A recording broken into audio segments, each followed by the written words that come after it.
Sir मैं कुछ और क्वेश्चंस ले रहा हूँ। सर पीसीओडी है और 21 दिन वाली दवाई खाने से पीरियड आता है, क्या ये 7 दिन वाली दवाई खाने से नहीं आ सकता?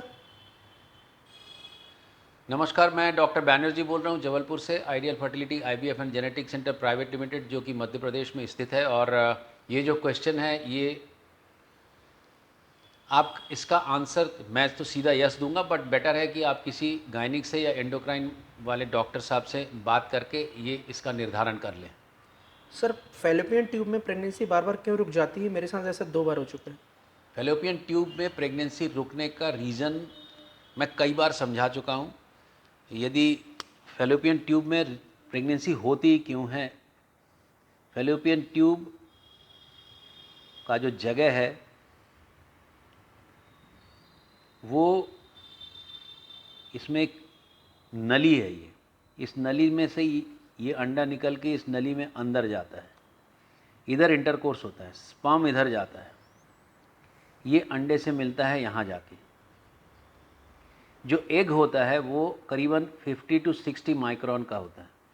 जो स्पर्म होता है वो 10 से 15 माइक्रोन का होता है और मोबाइल होता है, तो ये ट्रैवल कर लेता है ईजिली यहाँ तक।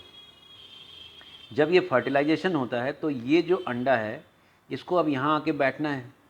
इसको लाने के लिए इस ट्यूब में मूवमेंट होती है, उस मूवमेंट से ये धीरे धीरे खिसक के यहाँ आके बैठती है, यहाँ बढ़ता और पनपता है।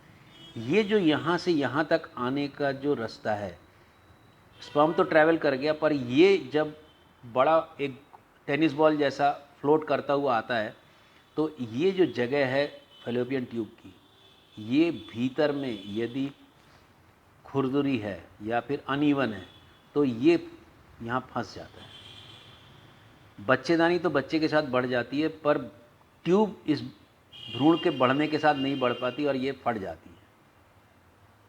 एक्टोपिक होने का सबसे बड़ा रीज़न ट्यूब में खराबी है।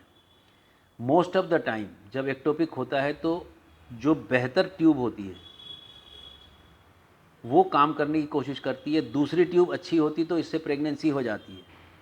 कई बार एक्टोपिक प्रेगनेंसी यदि एक ट्यूब में हुई हो और ये लेडी फिर से प्रेग्नेंट होती हो तो दोबारा एक्टोपिक होने का चांस, क्योंकि ये ट्यूब इससे भी ख़राब है तो यहाँ फंसने का चांस भी ज़्यादा रहता है।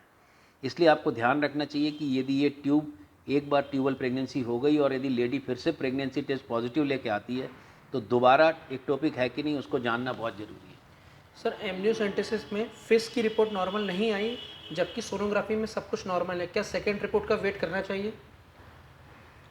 देखिए, फिश में यदि आपने 5 क्रोमोसोम का रिपोर्ट में कोई प्रॉब्लम आया है तो 99% मान के चलिए कि वो प्रॉब्लम है।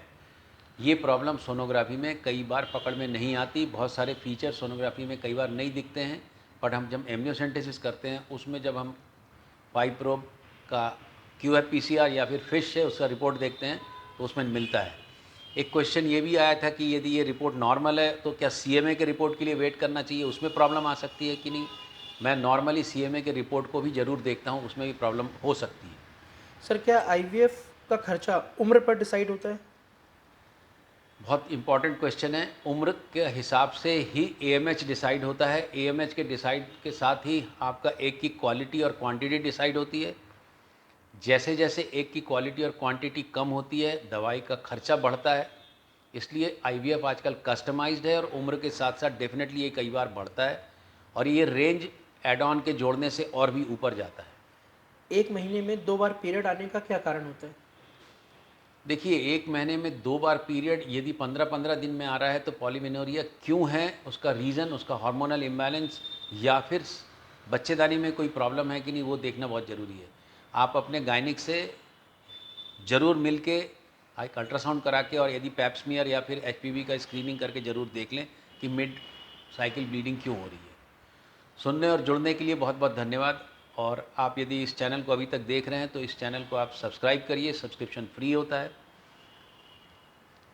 आप इस चैनल को दूसरों से शेयर करिए ताकि उनके पास में हमारी ये महत्वपूर्ण जानकारियाँ जा सके जिनसे उनको लाभ हो सकता है।